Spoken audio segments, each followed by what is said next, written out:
Welcome to ప్రజా TV Telugu. ప్రతి క్షణం ప్రజాక్షేమం కోసం.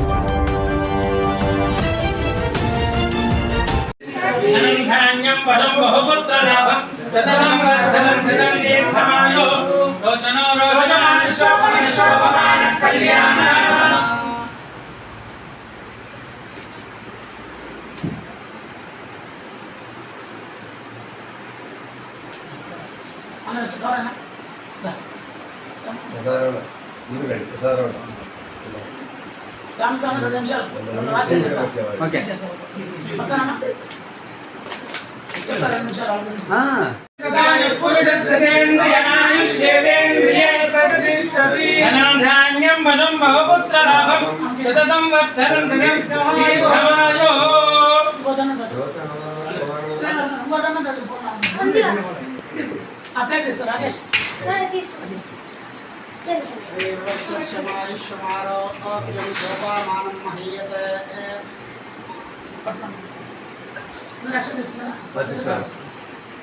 బ్రాహ్మణ పురోహిత అర్చక సంఘం తరఫున శుభాశిస్సులు తెలుపుతూ ఉన్నాం. కారణం ఏమిటయ్యా అంటే శ్రీ కాళ హస్తీశ్వర, శ్రీ కాళ హస్తి ఈశ్వర అది సంబోధన. ఆ విధంగా శ్రీకాళహస్తీశ్వర అనకూడదు, శ్రీ కాళహస్తి ఈశ్వర అని. అటువంటి శ్రీకాళహస్తి ఈశ్వరుడు ఆయన వాయుర్లింగం. ప్రపంచంలో ప్రతి ప్రాణి బ్రతికి ఉందంటే వాయువే. ప్రాణాద్వాయు, ప్రాణమేమిటి అంటే ప్రత్యోపనిషత్తులో వాయువే ప్రాణము అన్నాడు. అటువంటి వాయులింగం, జ్యోతిలింగాల్లో పంచభూతలింగాల్లో ఒకటి జ్ఞాన ప్రసూనాంబ, అక్కడ జ్ఞానమే ప్రధానంగా కలిగినటువంటి ఆ సువర్ణముఖరీ నదిని అగస్త్య మహర్షి తీసుకొచ్చినాడు అని శాస్త్రం చెప్తుంది. అటువంటి కాళహస్తిలో ఆలయంలోకి మనం ప్రవేశించిన వెంటనే మనకి ఎదురుగా దక్షిణామూర్తి కనపడతాడు. దక్షిణామూర్తి అంటే ఏమిటంటే దక్షిణస్య అభిముఖ యస్య మూర్తి సా దక్షిణామూర్తి. ఎవరైతే దక్షిణ దిక్కుకు మళ్ళీ ఉంటాడో అతను దక్షిణామూర్తి. అటువంటి దక్షిణామూర్తి జ్ఞానప్రసూనాంబ కలిగినటువంటి ఆ ఆలయంలో ఏ వేదంబు పఠించనూత భుజగం వేశాస్త్రముల్చే అన్నట్లు ఆ దేవాలయంలో ఈమె కమిటీ మెంబర్గా ఉండడం, ఆమెకు ఆ పదవిని ఇవ్వడం మా కడప జిల్లా చేసినటువంటి వారి అదృష్టమని చెప్తాను. ఎందుకంటే అక్కడ ఉన్నటువంటి కన్నప్ప కూడా కడపవాడు. కడపవారంటే స్వామికి చాలా ఇష్టం. అటువంటి ఇది తన ఇష్టాన్ని అభిష్టాన్ని నెరవేర్చుకున్నాడు స్వామివారు.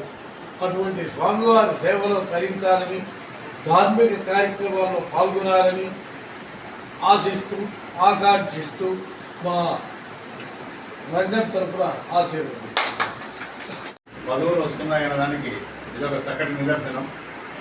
రామస్వామి శ్రీను అన్న మొదటి నుంచి పార్టీకి చేసిన సేవలు గుర్తించి వారి సతీమణికి శ్రీ కాళహస్తి దేవస్థానం మెంబర్గా ఇవ్వడం చాలా సంతోషం.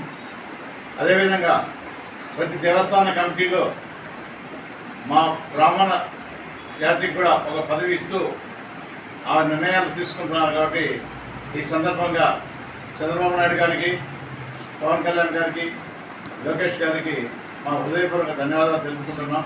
ఇదే విధంగా కడప జిల్లాలో సీనియర్ మెంబర్లు అందరికీ పార్టీ న్యాయం చేస్తుందని ఆశిస్తున్నాను. Thank you.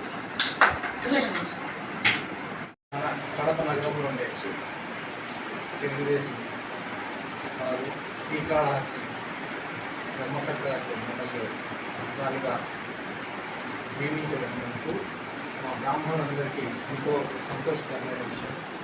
అందుకు వాళ్ళను అభినందించి వాళ్ళను ఆశీర్వదించాలనే ఉద్దేశంతో ఇక్కడికి రావడం జరిగింది. కడపలో గతంలో కూడా ఈ డివిజన్ కార్పొరేటర్గా ఉండి ప్రజాసేవలో ఉన్న మేడం గారు ఈరోజు కాళహస్తి ధర్మకర్త మండలిలో ఉంటూ అక్కడ ఉండే భక్తులకు అన్ని విధాల సౌకర్యాలు కల్పించే దాంట్లో ముందుంటారని భావిస్తూ వారికి మా ప్రత్యేక అభినందనలు, ఆ భగవంతుని ఆశీస్సులు ఉండాలని కోరుకుంటున్నాను.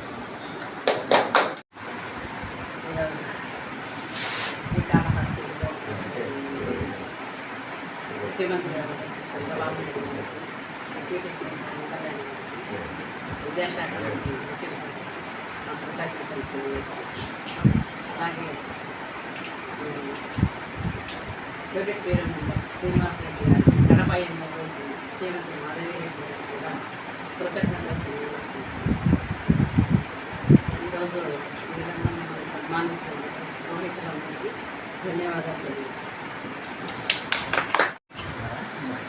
మా గురుస్వామి గోపినాథ స్వామి ఆధ్వర్యంలో, గోపాలస్వామి గోపీకృష్ణ స్వామి ఆధ్వర్యంలో పురోహిత సంఘం తరఫున మాకు సన్మానం నిజంగా పెద్ద పెద్ద స్వామి మా ఇంటికి వచ్చిన మన ఆశీర్వదించడం నిజంగా మా సౌభాగ్యం. మొదటి నుంచి కూడా మేము తెలుగుదేశంలో కొనసాగుతున్నాము. మా భార్య ఎక్స్ కార్పొరేటర్, ఎక్స్ బీటీసీ, మొదటి నుంచి మేము తెలుగుదేశంలో ఉన్నాం. ఇంతకాలానికి మమ్మల్ని మాధవ్ రెడ్డి గారు, ముఖ్యంగా శ్రీనివాస రెడ్డి గారు చంద్రబాబు నాయుడు గారికి ఫోన్ చేసి మమ్మల్ని మా భార్యకి ఈ పదవి ఇవ్వడం నిజంగా మేము జన్మత చాలా కృతజ్ఞతగా ఉంటామని తెలియజేస్తున్నాం. ఈరోజు మనం శంకరాపురం వాస్తవ్యులు తెలుగుదేశం సీనియర్ నాయకులు శ్రీ పెనలూరు శ్రీనివాసులు, వారి ధర్మపత్ని హేమావతి గారు, వీరికి శ్రీకాళహస్తి బోర్డు మెంబర్గా పదవి వచ్చింది. దానికోసం మేము కడప జిల్లా అర్చక పురోహితం సంఘం తరఫున ఈరోజు మేము ఘనంగా సన్మానం చేయడం జరిగింది. ఎందుకు ఈ విధంగా చేస్తున్నామంటే వీరిద్దరు కూడా, దంపతులు కూడా చాలా భక్తిపరులు, ఎన్నో దాన ధర్మాలు చేస్తుంటారు. దేవస్థానం ఏ దేవస్థానం కలిగినా కూడా డబ్బులు కానీ లేదా ఆర్థిక సహాయం చేస్తుంటారు అనే విషయాల్లో కూడా ముఖ్యంగా చెప్పాల్సిన విషయం ఏంటంటే వీళ్ళిద్దరు కూడా చాలా భక్తిపరులు. ఒక భక్తునికి దేవస్థానం కమిటీ మెంబర్గా, ధర్మకర్తగా పదవి ఇస్తే చాలా అద్భుతంగా, భక్తిపరంగా, ధర్మంగా ఆ ధర్మకర్త పదవిని నిర్వహిస్తారు. ఎటువంటి మోసాలు కానీ ఇబ్బందులు కానీ జరగకుండా ఇంకా 10 మంది చేత డొనేషన్స్ ఇప్పించి ఆ దేవాలయ అభివృద్ధికి చాలా అద్భుతంగా కృషి చేసి ఆ దేవాలయాన్ని, వచ్చే భక్తుల్ని చాలా మంచిగా చూసుకుంటారు. కాబట్టి ఈరోజు మా కడప జిల్లా అర్చక పురోహిత సంఘం